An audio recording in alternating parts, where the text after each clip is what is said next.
Where we last left off was in 1970, and now former President Charles Percy starts a revolution against the government, forming a republic to try and fix the nation. In September, the U.S. National Guard joins the Liberty Front movement and marches into Washington without any resistance. Church bells ring, children carry signs, and the front enters Washington. The U.S. Liberty Front enters power, which meant the Republic and Union were essentially in a non-violent civil war. Then President Gary Stevenson dissolves the nation, which many people thought it was the end of America. But then President Stevenson puts in his resignation from the presidency, making the presidency come back to now Vice President Nicholas Marple. His first order was to reunite the Union. Shortly after his resignation, Gary A. Stevenson died of a stroke, probably due to all the stress he had to go through during his presidency. Also around this time, the Beatles had broken up. President Marple signed an executive order called the Marple Deal, hoping it would help the economy bounce back. In 1971, President Nicholas Marple and Commander Charles Percy reach reunification agreement. Citizens rejoice. The 1787 Constitution was to be suspended and replaced via a national convention convened within 12 months. Marple and Percy would both write the new Constitution. When it was time for the 1972 presidential election, Charles Percy was back, attempting to win a full third term. He was allowed to do this since term limits aren't a thing in this universe. He was easily nominated by the Republicans. Carl Albert was his running mate yet again. The Democrats did not nominate anyone, which made the winner of this race very obvious. Percy won unanimously, receiving all 50 states and 535 electoral votes. He received all but 3. Those 3 electoral votes were the District of Columbia, which always votes Democrat. Since no Democrat officially ran, the Democrats decided to keep D.C. for themselves. But still, Percy's 72 election win is one of the biggest election victories in history. By 1974 and into 1975, the country was slowly starting to recover and the nation looked like it had hope again. In the 1976 presidential election, the Republican primary was between former famous actor and current Sequoia Governor Ronald Reagan and Doc Holliday, the senator from Kentucky. In the Democratic primary, President Charles Percy joins the Democratic Party and runs for re-election with them, and his opponent for the nomination was Lakeland Governor Marcy Kaptur. Ronald Reagan easily won the nomination, but Doc Holliday was chosen as Reagan's running mate, looking to unite the Republican Party. Shockingly, Marcy Kaptur defeated incumbent President Charles Percy for the Democratic nomination, becoming the first woman ever nominated for president on a major political ticket. And she actually nominated Charles Percy as her running mate. Both candidates who lost the primary elections were chosen as the winner's running mate. So the race was Ronald Reagan versus Marcy Kaptur, and the results of this election. Ronald Reagan wins this election by narrowly winning his home state of California. In total, he received 305 electoral votes. Marcy Kaptur finished with 233 electoral votes. Despite losing the election, Marcy Kaptur was still able to win the popular vote, as she got 53.6% and Reagan got 46.4%. Proving that America may be ready for its first female leader after all. If Reagan didn't win California, he would have lost this election. In 1978, after a year into the Reagan administration, President Reagan was diagnosed with Alzheimer's disease. Due to this, Vice President Doc Holliday would indefinitely take over as acting president. He picked Theodore F. Stevens to temporarily serve as acting vice president. Nobody knew when Reagan was going to come back, or if he ever was. In 1980, President Ronald Reagan officially announced he was no longer President of the United States, officially making Doc Holliday president, and was already chosen as the Republican nominee for the 1980 election. The Democratic primary race was between former Governor of Atlantica Sands the Skeleton and Marcy Kaptur was giving it another go. The Democratic primary was a very close race, but Sands the Skeleton was able to get the narrow victory. Marcy Kaptur would be chosen as Sands the Skeleton's running mate. And then there was Barry Goldwater, who was running as an independent candidate, and he picked John Connally, the Democratic senator from Texas, as his running mate. The results of this election were very close, and the Electoral College ended in a deadlock. Sands the Skeleton finished first in the Electoral College with 254 electoral votes and finished second in the popular vote with 31.8%. Barry Goldwater finished second in the Electoral College, receiving 147 electoral votes, but finished first in the popular vote with 40.9%. Doc Holliday finished third in both the Electoral College and popular vote, receiving 137 electoral votes and 27.3% of the popular vote. The Congress had to vote on a winner, but shockingly the Senate could not choose a winner because no candidate got a majority in Senate votes. So the special wheel was brought back after not being used since the 1952 election. The wheel landed on Barry Goldwater, making him the winner of this election. In 1981 on Inauguration Day, President Doc Holliday was headed to Barry Goldwater's inauguration, but while walking up the stairs he was shot 5 times in the chest and assassinated. Since it was Inauguration Day, the vice president wouldn't become president, so Barry Goldwater was sworn in as president immediately after. During Goldwater's term he tried to reinstate immigration, which dropped his approval rating.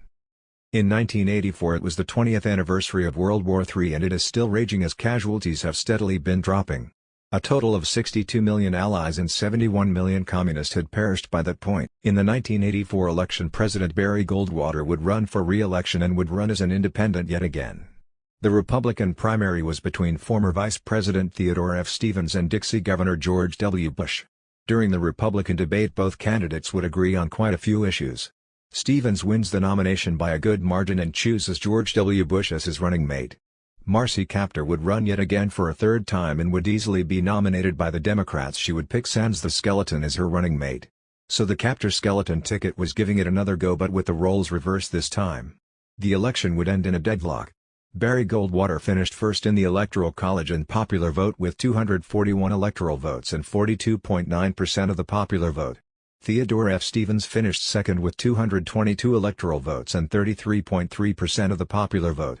Marcy Kaptur finished third with 81 electoral votes and 23.8% of the popular vote. The Congress couldn't decide a winner yet again, so the special wheel was brought back. The wheel landed on Stevens and he won this election. On the first day of April 1985, Soviet forces attack Allied positions in North France, Belgium and the Netherlands. A total of 1.9 million communists were a part of this assault. Near 20% of the Soviet army was involved.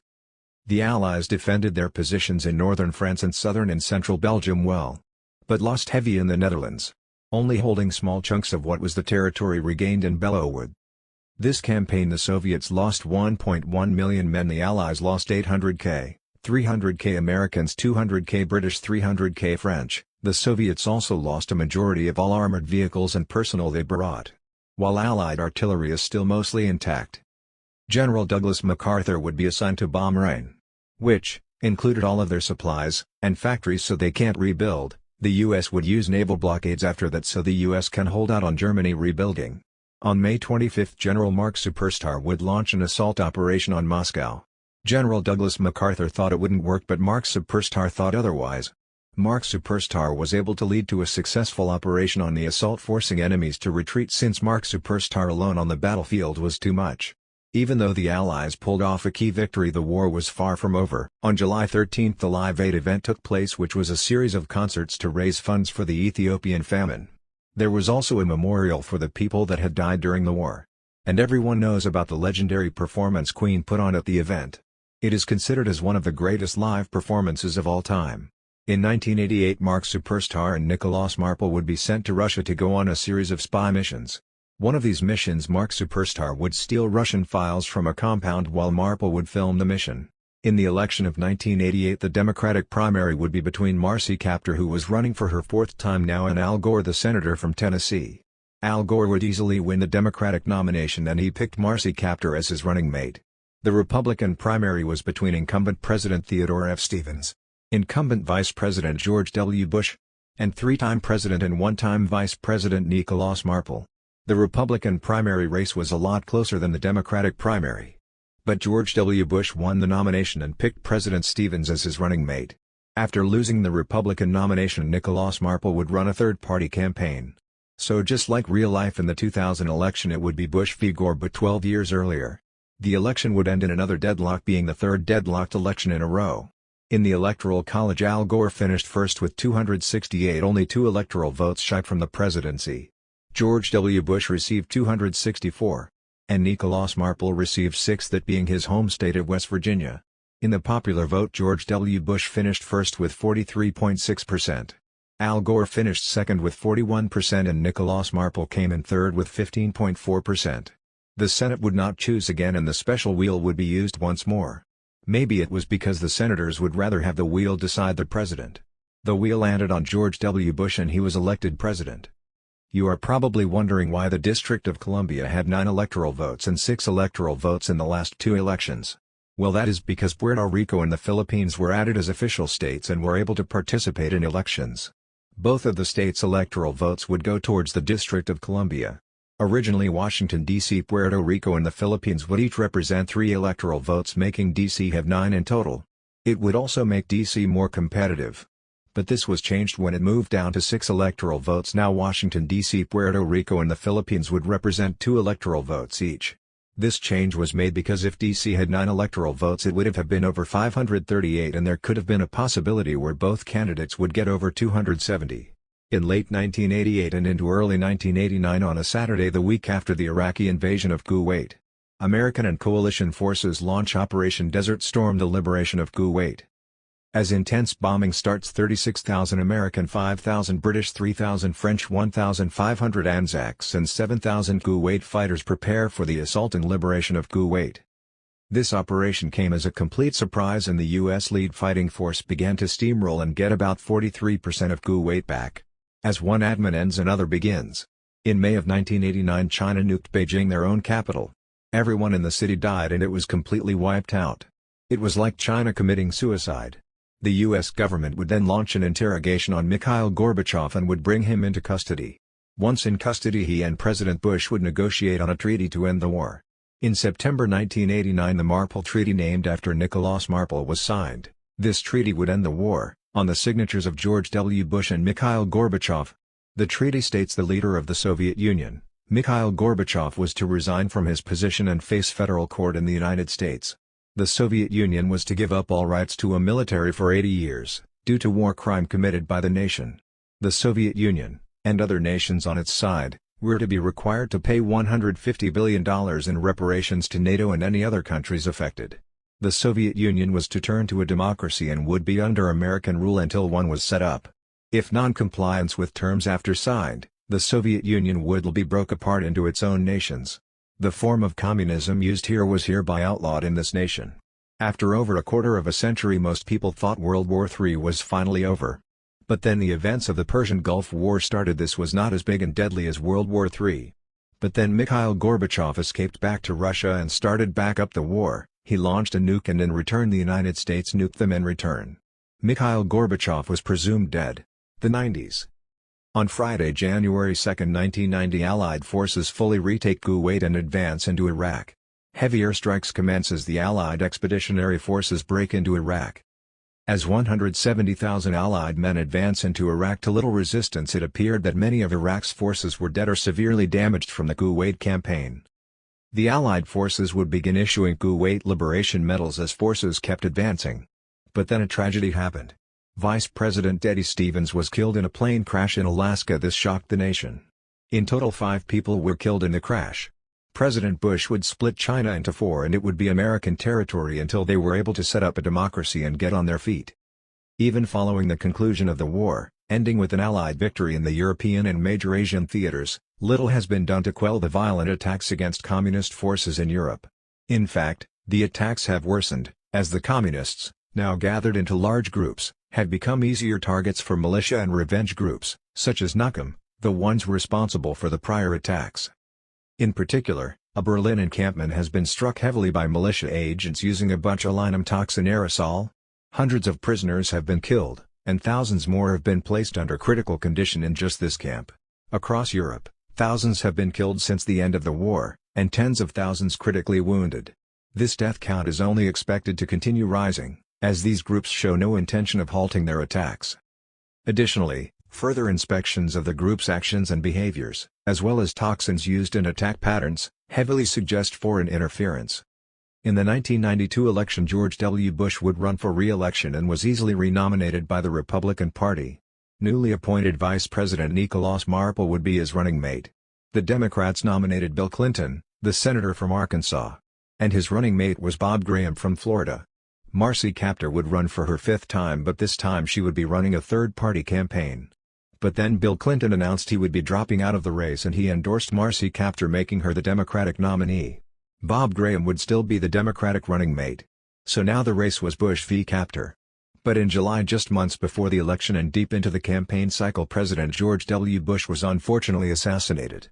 The nation was shocked on this news. He was only 46. This happened not even a year after the death of Freddie Mercury, and a lot of people were still mourning Freddie's passing too. Bush was the 9th president to be assassinated and the 13th president to die in office. The FBI started an immediate investigation on the assassination. To this day we still do not know who assassinated Bush. All we know is that he was shot in the head with a suppressed sniper bullet. Vice President Nicolás Marple would become president once again. He would take over as the Republican nominee and would choose Freddie Fazbear from the legendary Fazbear political family and the governor of Atlantica as his running mate. From the span of less than a year it went from a Bush versus Clinton election to a Marple versus Captor election. Nicolás Marple won this election and it was his first election victory since 1804 and his biggest election victory. He received 353 electoral votes and 51.9% of the popular vote. Marcy Captor finished second with 185 electoral votes and 48.1% of the popular vote. On the same night Republican Pat Buchanan easily won the Dixie gubernatorial race against incumbent Democrat John Connally. Election night 1992 was a huge win for the Republican Party. Between 1993 to 1995 World War III would officially end but Middle East tensions were still high. In February 1994 a massive truck bomb detonated in the underground parking garage beneath the North Tower of the World Trade Center. 6 people had been confirmed dead, with over 1,000 more injured. The attack was been confirmed to be the largest domestic terrorist attack the United States had ever experienced to date. As the smoke and flame cleared, structural engineers have been reporting that the building was severely close to total collapse. Federal officials arrested multiple suspects linked to al-Qaeda and multiple other, smaller, Mujahideen groups in Pakistan and Afghanistan. The attack was reportedly aimed at toppling both the North and South Towers. In September 1995, President Nicolás Marple responded to Pakistani and Iranian strikes against Israeli military targets, ordered and authorized aerial strikes against Iranian targets around the nation, destroying military installations, damaging nuclear facilities, and killing several hundred Iranians, including some civilians. Key Iranian leadership in nuclear programs, military leadership, and political life, have been killed, alongside the tragedy of the supreme leader currently missing. The international community has largely condemned U.S. strikes against Iran, and have demanded an immediate ceasefire, alongside U.S.-paid reparations. Iran was quick to respond, with Shahab-A unguided ballistic missiles raining down on U.S. bases in Iraq, followed by Fateh 100 guided munitions, striking key installations like radars, cruise missile launchers, ballistic missile launchers, and U.S. military airports in Iraq, Saudi Arabia, and Jordan. Pakistan joined suit, firing Haft 1 and Haft 1A supersonic ballistic missiles at U.S. targets in Saudi Arabia, Kuwait, Iraq, Oman, and Yemen, killing several personnel, and making inoperable several U.S. Air Force bases and other takeoff locations. Additionally, Pakistan took out several U.S. jets, radars, cruise missile launchers, and troop barracks. In early 1996 a massive bombing campaign began against Middle East nations like Iran and Iraq. This would end the United States' involvement in the wars in the Middle East. And because of this there would be no September 11 attacks in 2001. In the 1996 Republican primary it was between Pat Buchanan, the governor of Dixie, and Muppet star and now current governor of Sequoia, Kermit the Frog. The race was so close but Kermit the Frog was able to win the nomination. He would pick Brian Johnson, the senator from Florida, as his running mate. After losing the Republican nomination, Pat Buchanan would switch to the Democratic Party and run for president with them. He would be the Democratic nominee. Since Pat Buchanan was the governor of Dixie he could most likely bring the entire South back to Democratic control. He would pick former Vice President Carl Albert as his running mate. Ralph Nader would run a third-party campaign. In the summer of '96 some senators wanted articles of impeachment for Nicolás Marple. But Marple would do a smart move and resign before he was officially impeached. So he could run again if he ever wanted to. Vice President Freddie Fazbear would be president for the remainder of the term. Pat Buchanan won the election with 367 electoral votes. Kermit the Frog received 151. And Ralph Nader received 20. Buchanan probably won this election since he had more political experience than Kermit and the people wanted someone with experience in office. Patrick Buchanan was the first Democrat elected president since Gary A. Stevenson in 1968. Vice President Carl Albert would pass away less than a year before his term was up on February 4, 2000 at the age of 91. The VP office would be vacant until 2001. From the elections 2000 to 2060 the District of Columbia would be reduced back down to 3 electoral votes. So now the states of Puerto Rico and the Philippines would represent 1 electoral vote. And the city of Washington, D.C. would represent 1 electoral vote. In the 2000 election, Pat Buchanan runs for re-election and his opponent was former President and Vice President Freddie Fazbear, who narrowly beat Kermit the Frog to secure the Republican nomination. The race came down to Florida. It was one of the closest elections in history that wasn't deadlocked. But in the end, Fazbear would win Florida and win a full term of his own. The electoral score was 286 to 252. Fazbear got 48.4% of the popular vote. Buchanan got 47.9%. And Ralph Nader ran third party again but didn't win any electoral votes this time. And only receiving 2.7% of the popular vote. Freddie had a solid full first term. He would run for re-election in 2004. His opponent this time was John Kerry. This race was still close but not as close as 2000. Fazbear won re-election receiving 307 electoral votes and 50.7% of the popular vote. John Kerry finished second with 231 electoral votes and 48.3% of the popular vote. Fazbear had a decent second term until the 2008 recession. He was still somewhat popular by conservatives. Fazbear would not run for a third term. And the 2008 recession wasn't as bad as the one in real life, but Republicans still weren't that popular in 2008. Barack Obama wins 2008 against John McCain like normal. In late 2008, Heisenberg would make his return and would run a drug empire for the next 2 years until in 2010 when it went down. Heisenberg was a target for a nationwide manhunt and was found dead in a gang-related shootout and was gone for good. The Heisenberg from World War II and the one from the 2000s are the same person. It is confirmed that Walter White, a former high school chemistry teacher, time-traveled back to the 1940s to help with the American Rick and died after the war. But was reborn in his actual birth year in 1958. In 2012, Barack Obama wins re-election against Mitt Romney, just like real life, with Obama serving until 2017 with his Vice President Joe Biden. In Part 3 we will be covering 2016 to 2057.